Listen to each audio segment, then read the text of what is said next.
there's one thing I've learned from my hours on the internet, it is that social conditioning and overcoming past beliefs is an incredibly difficult task. And I myself fall a victim to this. I know people that fall victim to this.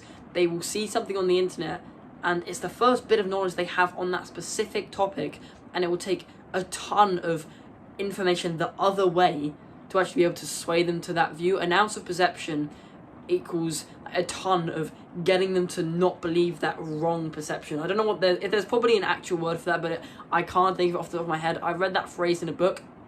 It probably flows a lot better than how I said it, but you kind of get what I'm saying by that. It takes so much information and facts to sway someone to the other way if they've had a wrong and misleading perception of another topic. And this whole thing is a bit of a rant about diet, because there is misleading information on the internet about the diet and nutrition and all that sort of stuff that was around ages ago, that has been disputed so many times since. But because the people that exist and live today were the people that read that information, it was the first bit of knowledge they had on that topic, it will take an ounce, it will take a ton of information the other way to actually get them to sway their view.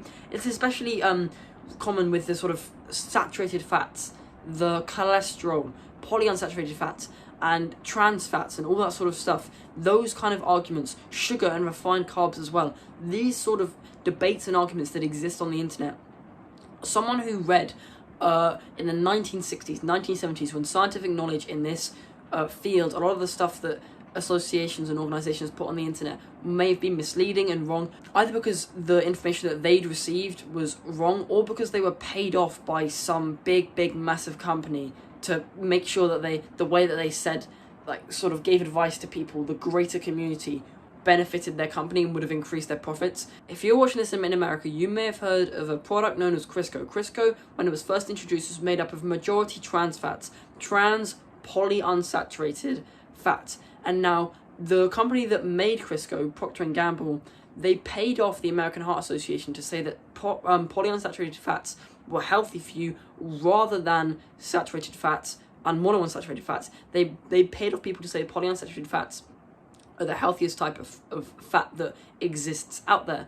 And it's not entirely incorrect. It's misleading. Omega-3 and omega-6 fatty acids are both I think, polyunsaturated fatty acids. I might be wrong on that.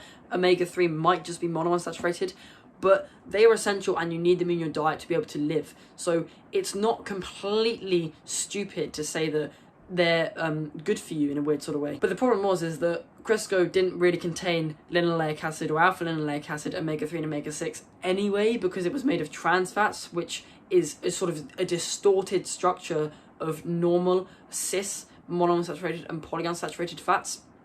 And these trans fats cause heart disease. They cause a plethora of atherosclerotic, that's such a mouthful, that word, issues to do with the heart, with heart disease and all that sort of stuff, heart attacks, those kind of non-communicable diseases have been on the rise since this specific product, in America especially, was on the market. And that's basically the start of the end when it comes to processed food and manufacturing and all that sort of stuff. But it takes a ton of information the other way to get rid of an ounce of perception. People will still believe that margarine and Crisco is healthy for them because of the stuff that was said ages ago, which was their first bit of knowledge on that sort of topic.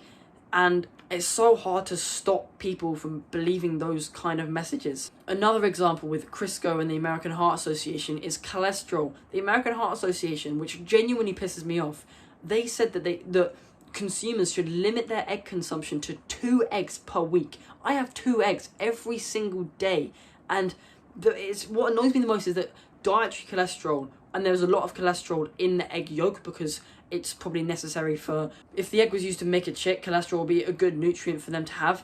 Dietary cholesterol that is found in the egg has basically negligible impact on blood cholesterol because it's a fat-soluble molecule and it's very hard to be absorbed by the gut. So it's actually the lipoprotein that the cholesterol is carried in, because it can't be carried inside of water, that is the thing that sort of is bad. But that the dietary cholesterol that you eat has zero impact on LDL and HDL cholesterol levels. It's actually more so fats that dictate your HDL and LDL cholesterol levels rather than dietary cholesterol itself. But Crisco, because it had lower cholesterol than things such as butter and lard, the American Heart Association, because they were paid off by the company that made Crisco, came up with this idea that, oh, limit egg consumption, or eat Crisco instead of butter because, or use Crisco in cooking and frying instead of butter because it has less cholesterol in it and that's going to be good for your heart. Problem is that literally as Crisco came along, these kind of heart diseases were the things that increased. Butter's been around for bloody ages. You think of how long cows have been farmed. Butter's been around for so long, but non-communicable diseases were relatively non-existent before the sort of 1900s. Obviously, they were still around. You would still have the sort of rich people that had access to all the food, and they would eat far too much food. That would mean they would develop these kind of non-communicable diseases. Things like cancers were still around back then as well.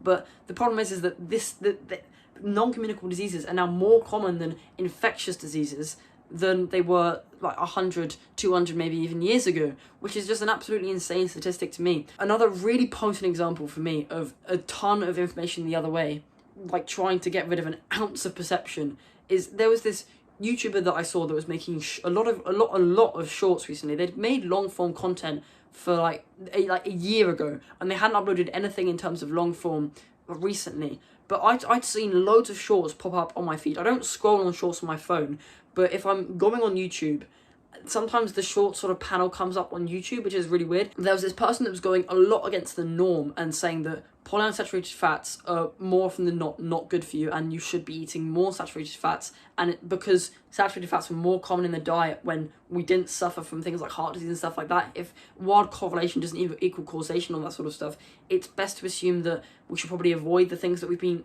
eating in our diet ever since we started getting ill in a different sort of way to infectious diseases, which blows my mind. And then the comments were saying, I'd rather trust medical professionals, the American Heart Association, which I've talked about before, than some random YouTuber, which is understandable. Like, you think that's a logical statement to make. Some random YouTuber like me, or like this guy that I saw on my computer.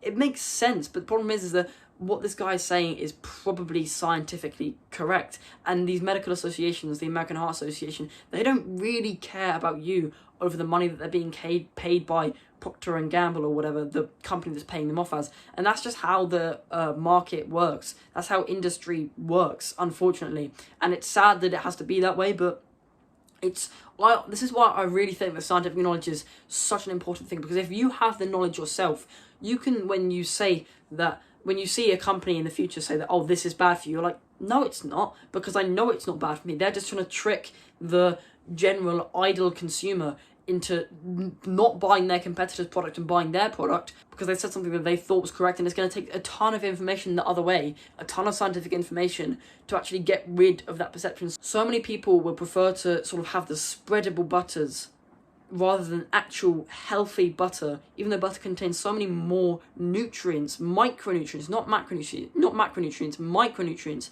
than all the sort of spreadable bullshit. But one, because of convenience, and two, because they genuinely perceive that to be healthier.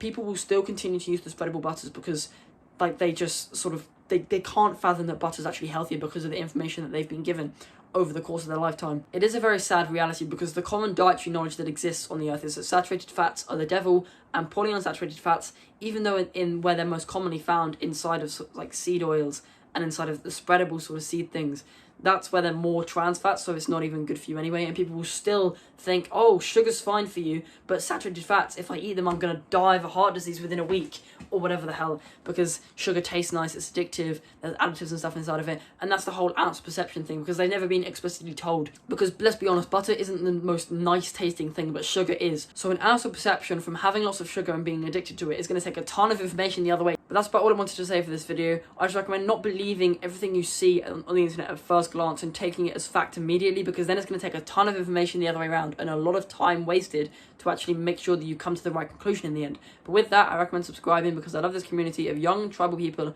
who are willing to improve themselves so much more than they already have, and good luck.